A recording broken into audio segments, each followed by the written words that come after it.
It's been a beautiful year for camera releases in 2022, a lot of amazing products, and I think this will be a good opportunity to look at them and sort of give our favorite picks on them. Yeah, so what we did is we trolled through the cameras that we had a look at this year. Everything that we were fortunate enough to play with, to get our hands on, to shoot with, to mess about with, to edit, just to do pretty much everything that you would like to do with a camera, and break it up into little subcategories and give you guys a rundown of what we thought were the best cameras in each of these categories that we pretty much just made up. So join us for that. Might be interesting. The first made-up category is going to be best video product launched.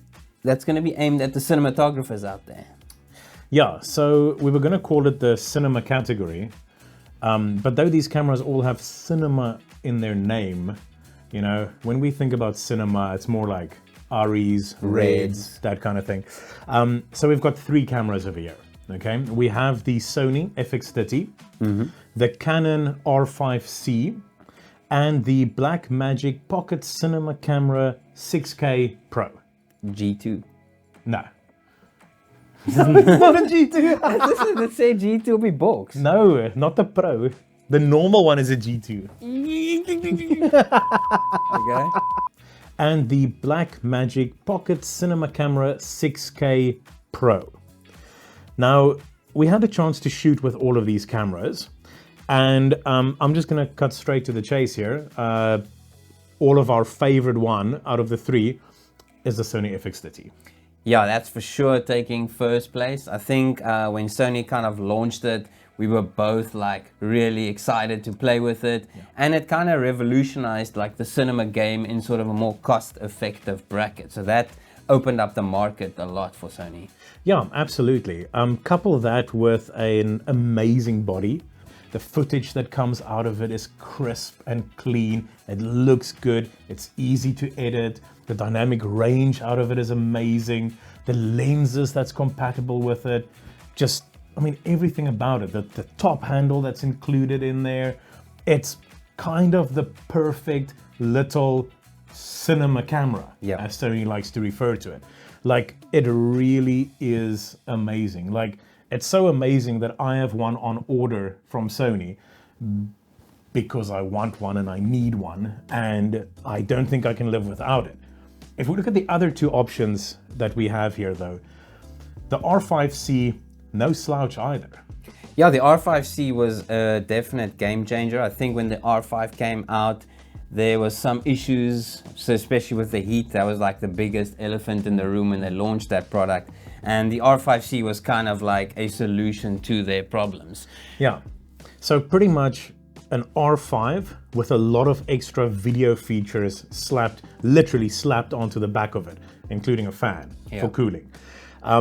Why the R5C did not win our category, firstly, is the body design. It's almost like a C70, you know, which I kind of get why they did it and why they went in that direction. But then it's kind of like an R5 at the front, and it just doesn't quite work. Like, I find it a little bit awkward to control. Second thing for me is, and our videographer Matt disagrees with me on this, is the two menus. Yeah, I think the biggest issue for me is going to be the body. It doesn't have all the mounting ports that you generally find in a cinema line body. So even though it is Canon's sort of like first cinema body, it is missing like a couple of things. Yeah, and then the third one on our list, the Blackmagic Pocket Cinema Camera 6K Pro. Now, I spent a weekend shooting with this thing, and a couple of impressions here. The video quality, amazing. Okay, it is some of the best raw video that I have ever seen come out of a camera. Okay, it has an amazing screen on the back, which is probably, you know, a lifesaver for that system. It's super bright, super big. Incredible screen on the back. Very straightforward menu, which is nice, very nice to work with. But plastic-ish body, which I don't enjoy. And I know for the, you know, guys who truly shoot cinema out there, autofocus is not an issue. But if you need a video solution that'll do everything, shoot a wedding, shoot wildlife out in Kruger, and you know, everything in between, you know, run and gun, a quick documentary, some talking heads, a little bit of everything.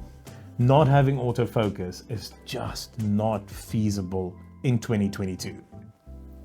Our next category is going to be hybrid. So hybrid is going to be a mix of pro photo and pro video solutions.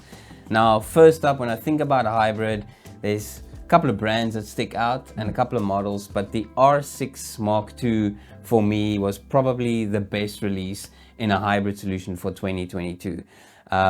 Me and Matt went out that day shooting that boxing gym, and from video to photo, it really covers a lot of features. We even just mentioned it now, like it shoots raw out via the HDMI, which is great for a camera in that sort of price point. It has a lot of speed. So for someone that wants to shoot sport or wildlife, it is capable. Shooting 40 frames per second, it's super fast. And we love Canon's autofocus system, right? Yeah, it's probably one of the best autofocus systems while you're shooting video out there at the moment. It's incredible for that, and definitely a worthy #1 slot in this category. The other two units that were considered for this, and quite strongly, first up, the Fujifilm X-H2S. Now, again, a unit that both of us really enjoyed shooting with. And again, the video coming out of that thing was incredible. Pretty clean. Yeah, the speed that you got off it for stills, really good. Also running at, like, I seem to remember 40 frames a second on that. You know, a decent megapixel count for all-round shooting. Just a really, really good camera. And kind of like the first in this new, I want to say, like Fuji renaissance that they've pumped out this year, because they put out some good stuff this year. Yes, yeah. There wasn't a single miss on the cards for them. The last unit that was in there for us was the Canon R5C, which we just spoke about under the cinema category. And the reason we included it in the hybrid is because it literally is a hybrid. It's still a photo camera. Yeah, and I mean, you technically, for every conceivable purpose, actually do have two cameras in one, with that whole split menu thing. The reason why neither of them took it is just because the R6 II is such a beast in this field. And that combination that you get, that stills, that video, the ease of use, for somebody who needs to be able to do both and do it incredibly well and with as little effort as possible, I think that R6 II just stands on its own. The R5C, a little bit too complicated for me. The Fuji, incredible, but it just can't quite compete with that full frame capabilities.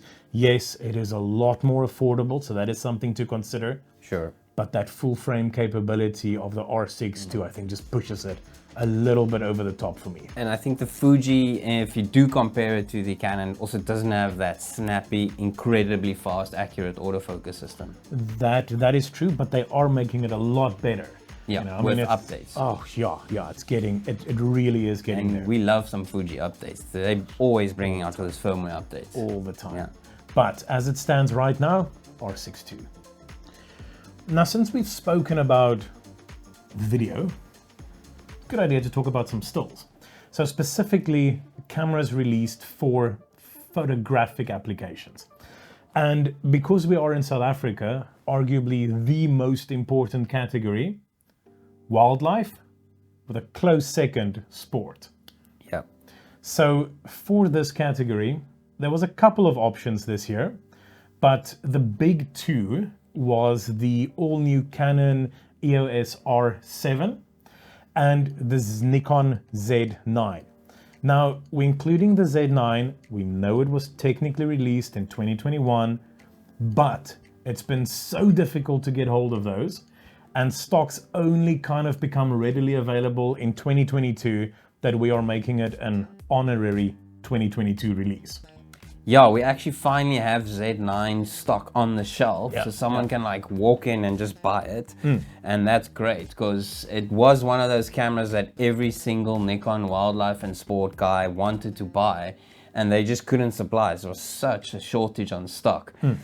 But I mean, to be honest, the same goes for the R7. The R7 is like one of those cameras that every 7D Mark II user wanted to buy and waited for.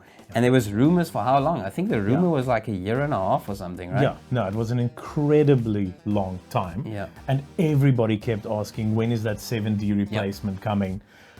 So both Canon and Nikon hitting hard this year with those options.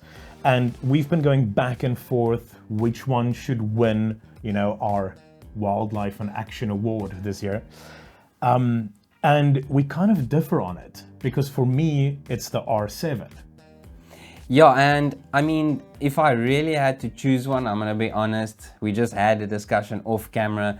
The Z9 is a beast, you know, it's really capable, but I really still feel like deep in my soul that Canon's autofocus is still a little bit better than the Nikon system. And when I look at the R7 and what it offers people in terms of its capabilities, its price point, I think the R7 is probably going to win the award in first place, right? Yeah. So I'll walk it back. I did say we differ, but it turns out that we actually agree now. Our next category is going to be a everyday camera that you either have in your pocket or always on you when you go out on missions. Now, there's a couple of options here, but for sure, top on the list is going to be the X-T5. That is kind of one of those cameras that either is being used professionally or people are buying because it's so small but yet powerful.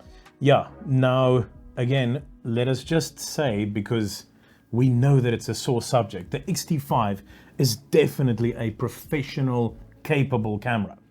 Okay, this is just our opinion. And our opinion is that the X-T5 is probably the best carry-around camera that money can buy.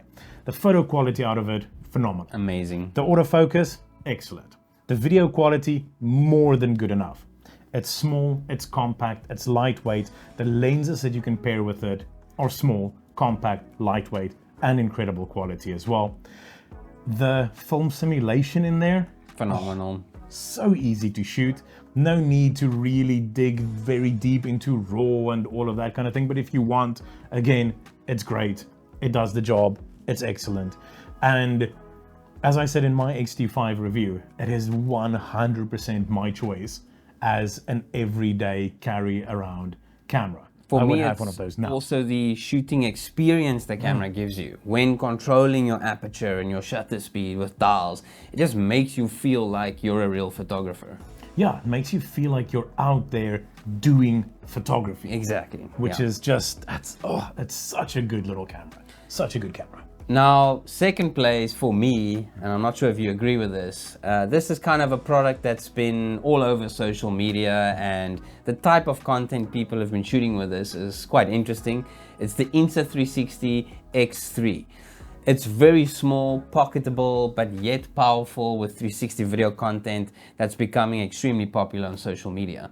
Absolutely, and for us, definitely beat out the Euro 11 from GoPro this year. It's such a cool little camera. The 360 video is easy. Sync it with your phone, edit it, do whatever you need to do. Such a good little camera. And again, as you said, pop it in your pocket and you've got it with you absolutely all the time. Now, number 3, sliding in on the back door of something that was actually launched in 2020. We've seen like a massive craze, hype about this camera.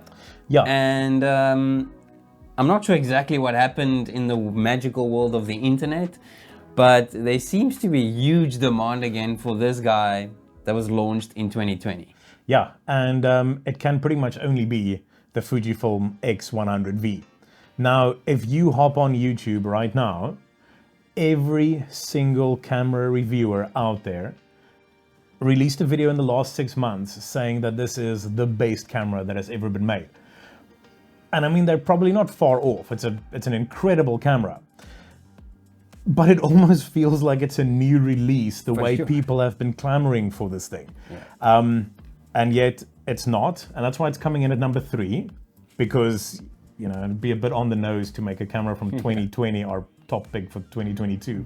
But it is a really good camera, and it does everything that we said was amazing about the X-T5. But smaller. Even smaller, yeah, with a prime lens on it, that rangefinder style viewfinder on it. It's such a nostalgic camera to shoot with that it kind of ticks all those same boxes, scratches the same itch as the X-T5. And yeah, it comes in as a number 3 on our everyday carry pick for 2022. Massive comeback. Huge comeback. Now, the next category on our list is the cameras for content creators. Now, I gotta be honest, it hasn't been the greatest year for sort of strict content creators. Now, in my mind, a camera for content creation is small, compact, lightweight, easy to cart around, has a fully articulating LCD screen, and usually no viewfinder. So my number 1 pick this year is gonna go to the Nikon Z30. Yeah, I think we even shot a review at it at the distillery, and it was actually very fun. Like, it was a really cool camera to lug around with. All the features and specs was like on point. Sort of price point is also pretty decent, not too much, also not too affordable, but it hit a lot of the marks for people that want to do content. Also, let's be honest, Nikon isn't generally the go-to brand with content created. We definitely see Sony and Canon normally fill in that mark, but I think this year Nikon was definitely a right launch for the Z30. Yeah, and it's very, very encouraging to see Nikon enter that market, and almost by default winning this category. Because what else came out this year that you would consider? That's the thing, not, as you said, it wasn't a great year for content cameras. I mean, if we look at the Canon R10, it's a close second, but technically I would say the R10 is more of a photo/video solution. You can obviously shoot content on it, video content, but the idea of the R10 is like a more affordable, high speed, like a wildlife or sport camera, I would say. Absolutely. It has the viewfinder, so that's a kind of a benefit for photography. So then I would say for professional content creators, we did mention this in our previous segment, but the Sony FX30. Now this is, I would say, professional content creators because it is quite a beast. It's not super small and it's not the most affordable content machine out there. Yeah. But it is definitely capable. Absolutely. And if you're going to stick to that sort of line and you go content creation, being more smaller and compact and that kind of thing, we have to consider the Sony Z1F that was also launched this year. Yeah, that'll be more like pocket style, can't change lenses, like a little bit more affordable budget. It has everything you need to travel with and shoot video content. Yeah, absolutely. Nice and small, good screen on it, a 1-inch sensor, video quality is decent out of the little camera, and probably a very good starting point. But yeah, number 1 spot, Z30. Our second last category is going to be exciting new technology or new products that launched in 2022. Now for me, I think it's definitely going to be the DJI Avata drone. Now we all know DJI previously has launched their FPV setup, but I think when you do compare the two, the new Avata is like much easier to fly, and it also has a lot more easy accessibility when it comes to learning the drone and learning FPV. The cool new slimline goggles is also a lot better. So I think the new technology in the drone has definitely made sort of normal people get into FPV a lot sooner than what they would. Yeah, I flew the original FPV when it first launched, and it terrified me. Yeah. It was too expensive and too fast and too fragile to be a real FPV drone. But the Avata, so much, and it's so much fun. Like every time one of the staff members put on the Avata to fly, they were smiling ear to ear, and it was such a cool experience. Yeah, and literally anybody can fly it. Yeah. They've made it so easy. And also, I don't care if I crash it into the wall or the tree or the human, like it's fine. You know, the blades are covered, nothing's breaking.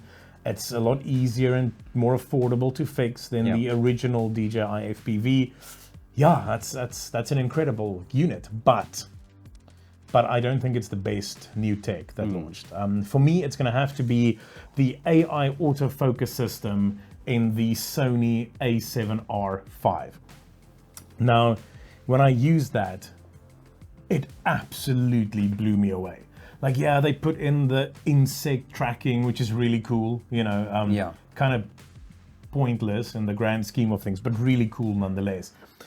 But the way that that thing evolved, the autofocus that we've seen Sony and Canon and Nikon and all of these guys do over the last couple of years, it's such a big jump. And when you use the camera in isolation, you don't necessarily notice it. You're just like, wow, this is really, really good. But the moment you shoot it next to a camera that you previously thought had the best autofocus on the market, it stands so far above that there is just no comparison. And the fact that it's supposed to be able to potentially learn how you shoot and evolve a little bit along those lines makes it such an incredible piece of technology. And that same thing that we said earlier about the Z9, you know, what it did for Nikon. If this piece of tech trickles its way into other Sony products, I mean, quality. It'll be so hard for everyone else to keep up. Yeah. So that has to be my pick for best new piece of tech that came out this year. Okay, final category, and probably, let's be honest, the most important one, our favorite camera that came out this year. And surprisingly, it's not the same camera. Because, you know, we shoot very different stuff and we enjoy very different type of cameras. Yeah. So I'm going to kick it over to you. Yeah, and the funny thing is, even though I do enjoy shooting sport and wildlife and fast-moving subjects, the product I chose was actually what it is doing to the market, right? It's something that I'll for sure use myself, but it's more about what this product is doing to the market and what it's going to be doing next year to other brands as well. Because I think this product is inspiring other brands to do the same.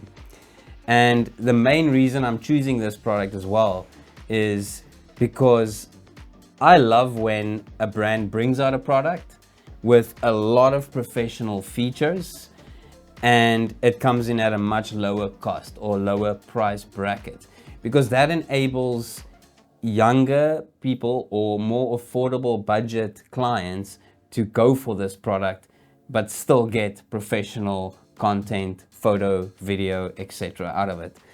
And we've been speaking about this product throughout this video quite often. It's going to be the Sony FX30. And this product definitely, like we said on a review, is changing the game because it's giving you that cinema professional performance at a much more affordable price range. And I can promise you this, the other brands are going to copy them. They are going to launch a cinema style body that's going to be in that sort of price range of the FX30, but we'll have to wait and see what they bring out next year. But Sony FX30, that's going to be the winner for me. Yeah, I'm not going to lie, the FX30 was on my list because it is truly one of my favorite cameras of the year. But I've been flopping around. And briefly it was the X-T5, you know, even the A7R5 was in there as well. But for me, I don't shoot fast moving subjects. I don't shoot action and that kind of thing. It's just not really my kind of thing. And so I remember the camera that I enjoyed shooting with the most this year. So my pick for my favorite camera this year is going to go to the Leica M11. Now, it didn't do anything innovative. It's still just a Leica M, you know, nothing super spectacular, a little bit more megapixels, maybe a little bit easier to use than previous models, but it just fits my type of shooting perfectly. And whenever I think back about shooting with that camera, I really enjoyed it so much because I love that analog experience without actually shooting analog, obviously. And the M11 just really stood out for me this year as the camera that I enjoyed the most.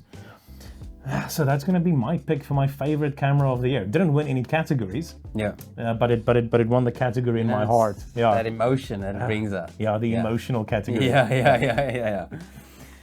That'll be our video for our top picks for cameras that launched out in 2022.